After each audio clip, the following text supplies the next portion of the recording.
the free flow of bliss, which in turn can change into light, devotion, or energy, is spiritual transmission.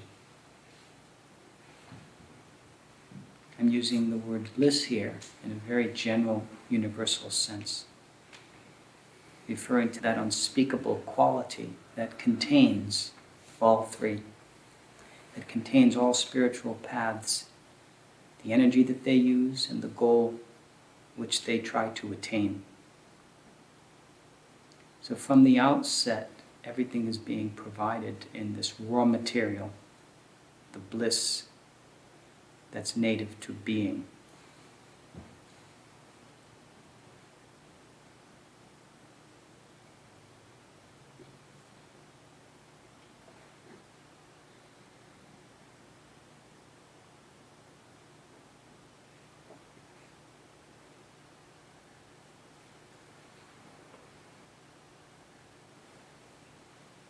The first step in awakening is to taste that bliss, to know that it's being offered and absorbed. The second step is to integrate it into every aspect of your life. What I mean by integrate is permeate. Not the personal working toward establishing something. Talking about the drenching of the entire being, all aspects, all facets of the relative being with the bliss absolute.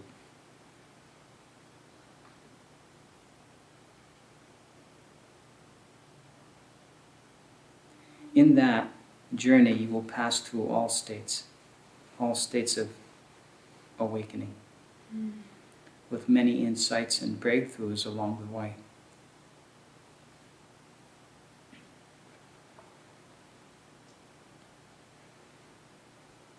The key is to not get hung up here or there, not get locked into some teaching, some path, some conclusion, to be drawn from limited awareness of that bliss. When it fully permeates, you should really have nothing to say. It'll be identical to every aspect of your life and functioning. It will not be outstanding, it will not be exorbitant, it will not be anything. It'll just be your existence. So you start from within your simple existence, you receive this bliss, are utterly transformed by it and in it, and then you return back to your ordinary existence.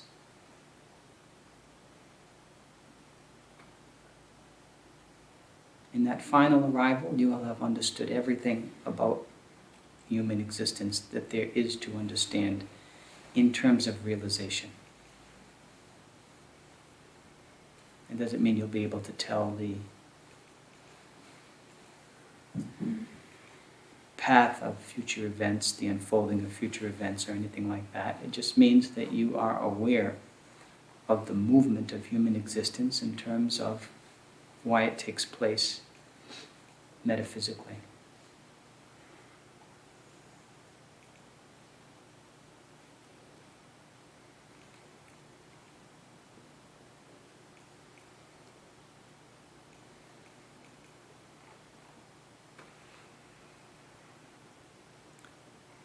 And in that journey, each person will have a non-replicable realization. No one will be able to have your realization, nor will you be able to have anyone else's.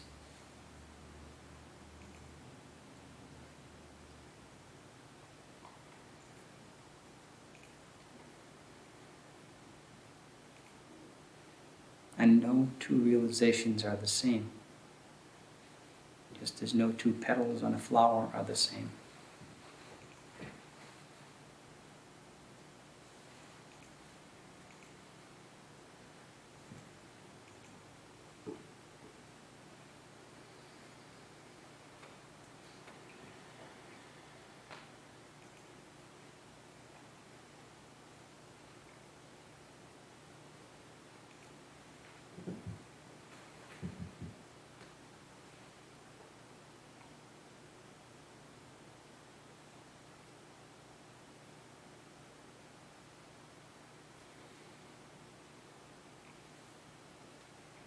This is also what we enact together each time we sit here or in some other place.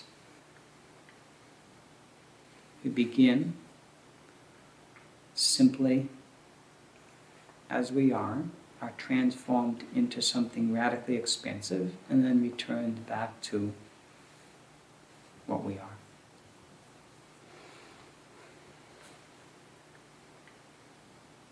So you can never transcend what you are.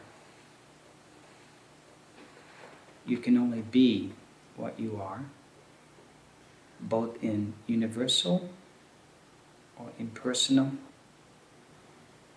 and individual aspects.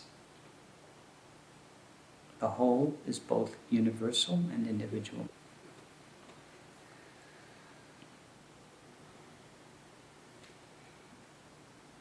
And they cancel each other out nicely, so you're just left with what you are.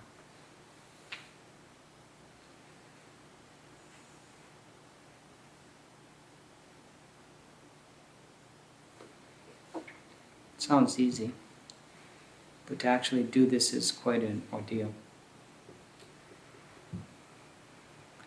Only because of that more radically expansive phase, and then the stabilization of that back into your ordinary individual existence.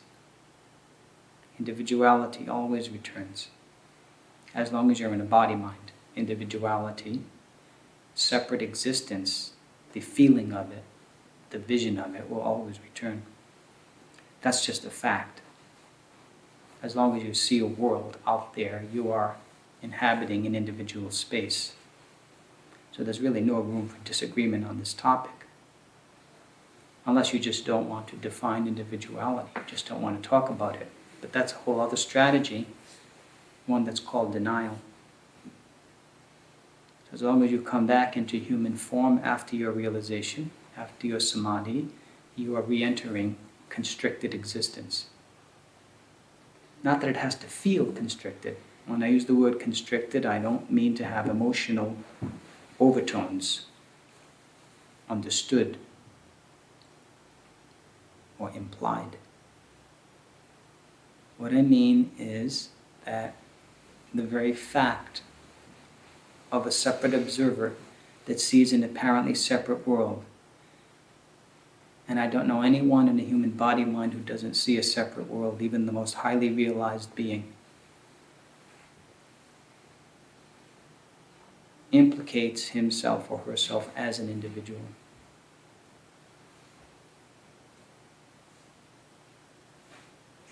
So in the end, all of your tastes and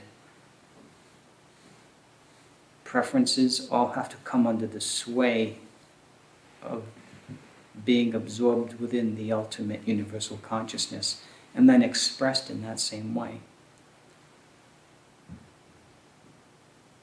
So there's no escape from individual life.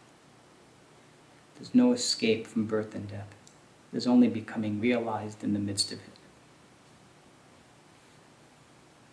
So spirituality is not a fairy tale. It's not a sci-fi world. It's very real and commensurate with this world.